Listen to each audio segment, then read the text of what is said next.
All right, folks, here we go, part 2, and we are back. So what does SEO stand for? I know it says search engine optimization, but what does it do? It looks for the site, it gives a person, yeah, you got me. Look at Rudy. Okay. I haven't had breakfast, all right? I got here too early. Well, here we go. This is the definition right here. It's a technical and creative process.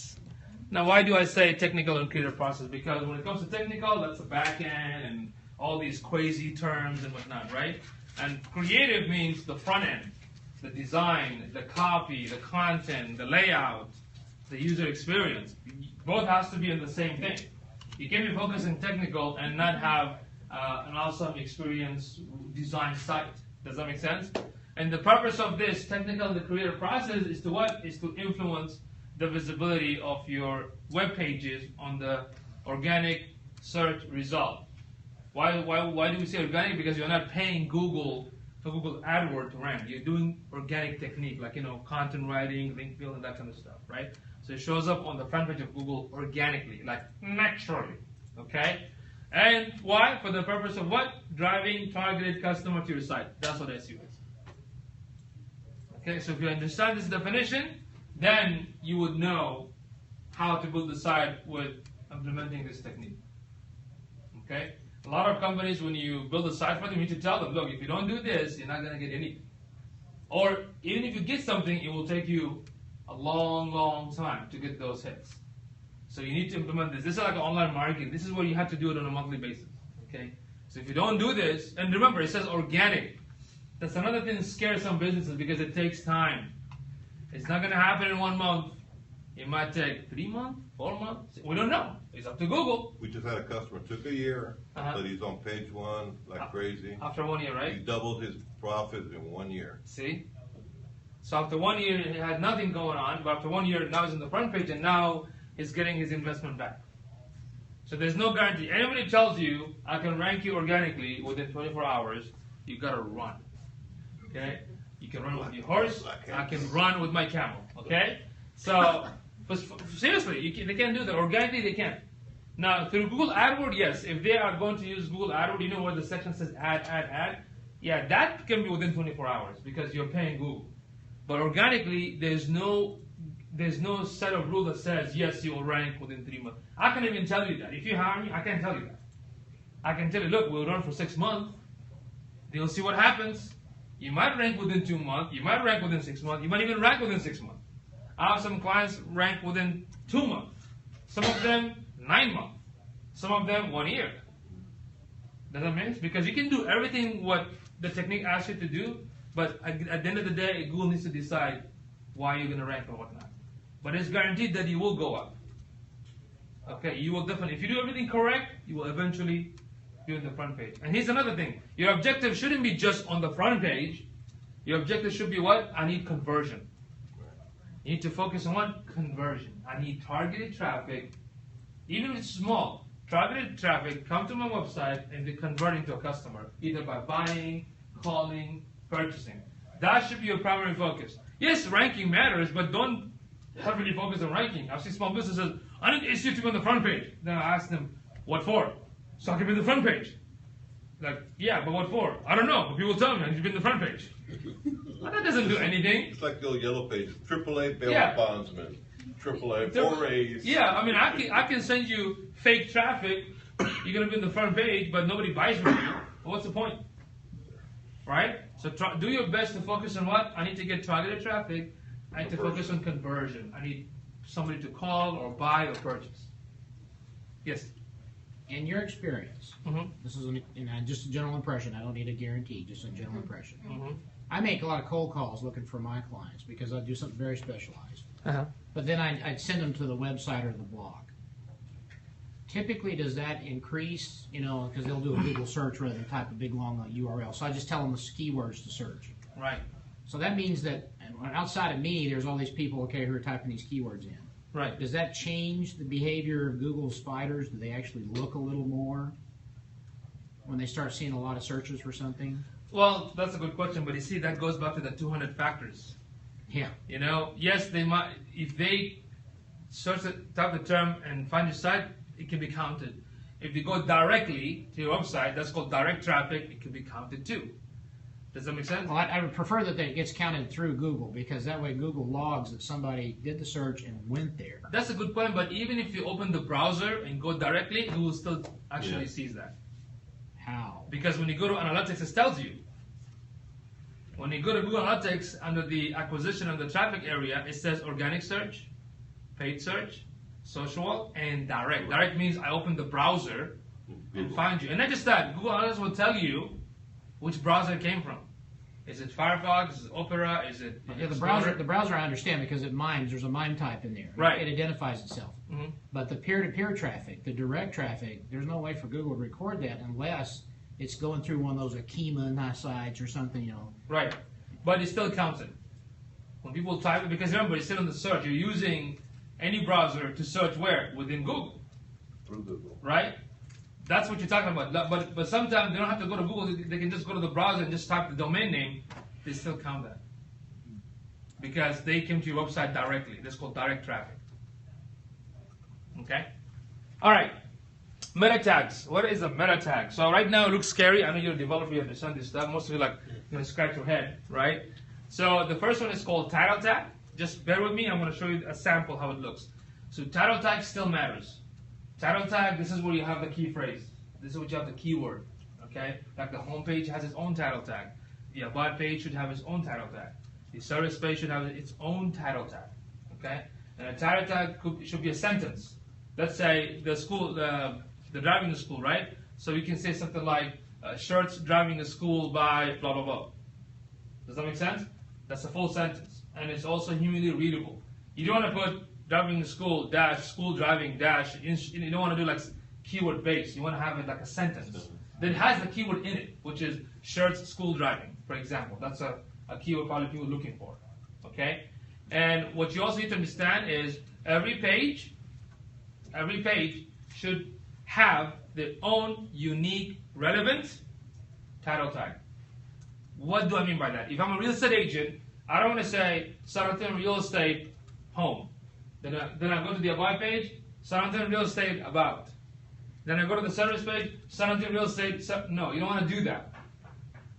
Because this way you tend to rank only for one keyword. Mm-hmm. And secondly, you are going to confuse the search engine because every page is different. So it has to be relevant to that page. So what's in that page? Let's say the service page talks about foreclosure. So it's going to be San Antonio Foreclosure Homes by the name of the company, because that is a key phrase. What happened when your website ends up on the front page is actually not your site. It's your pages. Sometimes you'll notice that, oh, wow, my blog page is on the front page of Google, right, but my service page is the second. So Google will basically rank the pages. Does that make sense? So that's why every page, remember this, every page must have their own unique title tag, relevant title tag. And the key phrases should not be the same. Why? Because you want to rank for more than one key phrase. Does that make sense? So on the back end, for you, a developer, of course, you have to use the title, open, you put here San Antonio Real Estate by Yusuf Realtor or whatever, and close the title tag, right? The meta description, like I said, title tag does help with the search engine, okay? Title tag, the keyword on the title tag, it does help with ranking. Now, the meta description tag does not. The meta description tag does not help with ranking. Okay? But what does it do? It does help with the click. That means if the meta description, which is a brief description of that particular page, it helps your visitor to click on the site. So if I find the service page and it says, are you looking for the best realtor in San Antonio? We'll get the awesome award-winning service for you. Click the link above. I kind of think of it as like a little ad for your page. Yes, and what happens if you don't manually add the meta description tag, the search engine will automatically pick anything from your pages. Let's pick on an example. Can you go to copywriter or writer, what is it, writeraccess.com? Mm-hmm. Just bring up the browser, then hit Control U. Show the source. You know, you go to new window. I guess it's, what is it, writeraccess.com. and then just hit, when it comes loads, hit Control U and show the title tags and stuff. They're very simple. What he said is right. They're a one-page ad for your page, but they're an ad for the spiders, because the spiders are the ones that are paying attention to this. It sits up at the top. Just hit Control Right F. there. It's It's right at the top. It says meta name viewport, meta name line description. 17 or 27. Yeah, line 16 is 16, title. yeah. Yeah, It's right a title there. tag, yeah. Hire freelance writers, content marketplace, writer access. So it's in there and it's very simple. It's not Yeah. not ugly and complicated. Correct. What is the meta tag? And that matters because hire freelance writer, that's a key phrase. Right. And what is the meta tag?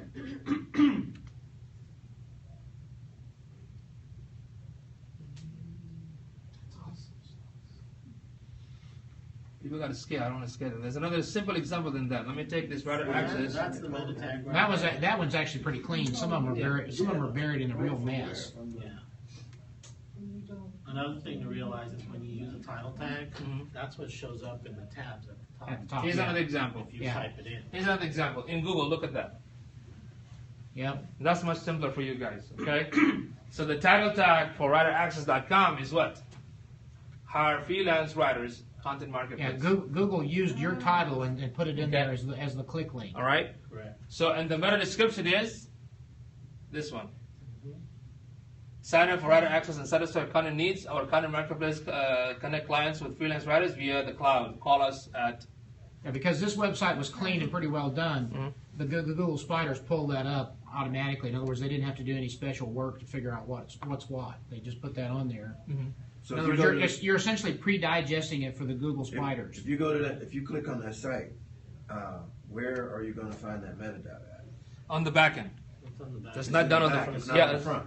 it's on the, Okay. not on the back end, yes. Control U and most Yeah, browsers. so that's why if I show you how to use WordPress, there's a plugin in WordPress called Yoast plugin, and Yoast plugin can help you to do all this stuff. But if you don't manually put the meta tag, Google can pick anything, and the problem with that, Yeah, garbage. yeah, sometimes it's a garbage because it just picks anything from the page. So it's better to do it manually. Manually put them in a description, describe what that page is about. Like writer access, look, clear call to action. You guys looking for this? We are the service provider. The only problem is they put, maybe they don't care, they put the phone number. So when you put the phone number meta tag, they're not going to click on your site. No. It's going to call the number. So that's the test you want to try. You don't want to put in all the pages. The other thing you could point out is when you put the stuff in that meta tag, when you put the mouse over the tab, Right. it's going to show it. Right. The So floating you the can- floating balloon. The floating balloon Right. will show it right there. If you don't put anything in, it's not going to show anything. Correct. And here's another thing. On the title tag, you should not exceed 70 characters. Yeah. Oh, really? Yeah, some say 60, but don't exceed 70 characters, because if you exceed the 70 character, it will see ... You don't want that, okay? With the meta description, they say don't exceed 160, but yours says don't exceed more than 156. Yeah. Don't worry. Essentially, Yeah, don't exceed more than 156 characters. They'll You have give to you a keep it little bit within. like, Yeah, have it keep it within that realm, okay? And of course, this is the code for if you're a coder. These are the code. You don't have to worry. I know you guys are gonna have a heart attack, so okay. So this is don't worry about it, okay? But when you use WordPress, I'll show you. Especially next month, we're gonna do a class on WordPress. All right. Keyword meta tag doesn't really help with ranking, so there's no point of putting any keywords there. Even if you do, you're actually telling your competitor what keyword you're focusing on, so you don't have to put anything there, okay? So this is the back end. This is the code on the back of the site, how it looks like. It's kind of scary, right? Say it again. You're telling your competitor what? If you add keyword meta tags, Right. your competitor gonna see it, and they will figure out what keyword you're focusing on. So why are you putting it there? Oh, you're giving them free Yeah, work. for information. Yeah, you shouldn't. Now, I was going to ask the next question about that. Is that in the old days, 15 years ago, Yeah, I used to work. people used to meta pack the Oh, whole yes. thing. There was garbage in there everywhere. These in is fact, Google does not like that. If you have, Yeah, if you Right. meta pack now, you'll get they'll deranked. pass it up in a second. yeah. So the back like 10 years ago, you can put like 500 keywords there, and your website ranks. but nobody buys. But not anymore. Not anymore. All right, so there you go. You see the example. San Antonio real estate. This is the ad area, and this is the organic area right here. So the title tag, San Antonio, Texas real estate. This is my description, and basically 90% of the click come from organic. How long, like in the ad area, say you paid somebody to get you on the front page and using Google AdWords. How long do you stay on there? As long as you pay. Doing the organic? As long as you pay. It's, Okay. So You're paying on a daily basis, yeah. If you pause, it's gonna stop. Yeah. Okay. This area right here, the ad section, it's gonna stay as long as you pay. the more clicks, the more they charge you. Yeah, and they charge you by click. I see. It could be $1, it could be $50. You never know. When you do the research to the Google AdWords, which is going to be another class, you will see the prices and what key phrases. And the one good thing about Google AdWords, it's guaranteed you will get a click. Even if they click. Even if your competitor click it, right? You come, oh, here's my competitor. They got You waste money. They got 12-year-old kids in Yeah. Bangladesh Tick, tick, clicking tick, for tick, you. tick, right. tick, tick, there you go. Boy, all this click, how many clicks am I getting in the sale? $3, $4, $5. Yeah, right. See how long you can last. That's the one drawback about, but this guaranteed you're gonna get a click. Okay, but Google AdWords is totally different beast. You can make landing pages. You can have your ad show up on another website that is relevant to your niche. You can have a banner ad on another website. Yeah, you can also have a banner ad on a, what do you call it, Google network. Yeah. Like they have New York Times, some connection with different big organizations. You can show up right there too. Can Yeah. you control the area? Or You can control which website, but not where it shows up. Oh, okay. But yeah, you can pick. Google has two options. It has the typical ad that shows up right here, and some ad that shows up on a relevant site. It will tell you these are the website. Let's say your yoga. These are popular yoga site. Which one you want? You pick, and it will show up on their site. Have you noticed when you visit the website, sometimes you have these ads coming up? So Google ad, whatever. Yeah, that's what they do. So when they click on it, there's another traffic. Well, not for today, but that's a question for the Google AdWords class because some of my clients would fire me if I showed up on a New York Times website. All right, because of the sensitive. Political sensitivities. Right. It's pretty cool. Any question about the meta tag and whatnot? Are we good? So on the title tag, not more than 70 characters. Has to be relevant, unique to each page. Same thing with the meta description. Has to be relevant, unique to each page. And not more than 156 characters, okay? Okay. All right. The keyword meta tag is different. Because meta tag doesn't help with ranking, so putting keyword there doesn't matter. But if you throw it once, it's actually good for the psychology. What do you mean by that? If I see the keyword on the title tag, let's say something real estate, and you mention it again on the meta tag, it's like an emphasis. So when people see it, there's a more chance that they're going to click. Does that make sense? Yeah. All right, now, this is related pages. Like if you just have a basic landing page, which is home, about us, FAQs, frequently asked questions, maps, weather, 4 or 5 tabs. The title for each of those tabs, in my experience, should be having at least something about your business first and then the tab information. I usually do the other way. I put my name of the business at the last, but not on the front. Then what happens on the Google search when it's indexing the FAQ page? Well, it's going to say, it depends on how you put What it. you'd really like to say is Usified-FAQ. Right. Yeah. Not FAQ-Usified. That's fine, but I usually don't put the brand name in the front. There's no right or wrong there. I usually put the keyword first because for the customer, that's what they're looking for.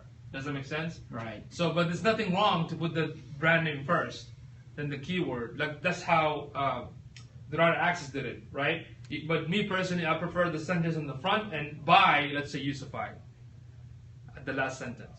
I can also do that too, right? FNQ by Usified or whatever. Or you can put it up front. But there's no right and wrong. There's nothing that says you have to put on the front, or there's nothing that says you have to put at the end. I prefer that my brand name is at the end. That's it. Good question though. All right, so offsite SEO. What is an offsite SEO we talked about? Any question about the onsite right now? It's just the basic onsite. We talked about the title tag, the meta tag, and whatnot, right? There's more into it, but now we're going to talk a little bit about one definition of offsite. We talked about the offsite. It's something done outside the website. Mostly, it is a link building process. You're pointing links from different places to your site. You're having people in the social media talk about you and point back to your site. You have an infographic, you have a PowerPoint, you have different things pointing it back to the site. That's what they call a link building process. So the more relevant link comes back to you, the better. Right? You don't have like a porn site pointing back to you. Okay? So you want to have like relevant link pointing back to you. If it's a newsworthy, it's considered a little bit relevant. If it's a blog, it's fine. But let's say I'm in the niche of, I don't know, real estate, that means other real estate site or content pointed back to me. Because link pointed back to you is like a vote. And link actually matters, and link have value. If it comes from the New York Times, you have more boost than coming from Rudy, who just started the blog last week. Okay? It matters in the ranking, okay? So that's what offsite SEO is. Everything is coming from everywhere, pointing it back to your site. Okay? Says here, technique that includes the process of link building or getting links back to your site from other sites, or activities that happen outside of your website that have a direct influence on how your website behaves in the search engine. Okay, some people say link doesn't matter. That's not true, because it still does. Otherwise, Google Analytics is not going to show you where these are links are heading back. Okay? Hey, Yusuf, Yes. can you go back one and can you describe a little bit of some of like the PR web and MetaCafe kind of? This is an example. I mean, like if social media is pointing back to you, press release pointing back to you, Twitter is pointing back. This is an example. Yeah, but what do they do specifically? Obviously, Flickr is for pictures, YouTube for video. But what does PR web and MetaCafe? Press release. Press release. Press releases. Yeah, press release. That's what it's for. PR web. Slideshare is PowerPoint. Doc is for the document. And it's really it's gonna matter what type of business you have, what social media you should have. Right. Like the gentleman in his wife back there, it should be Facebook.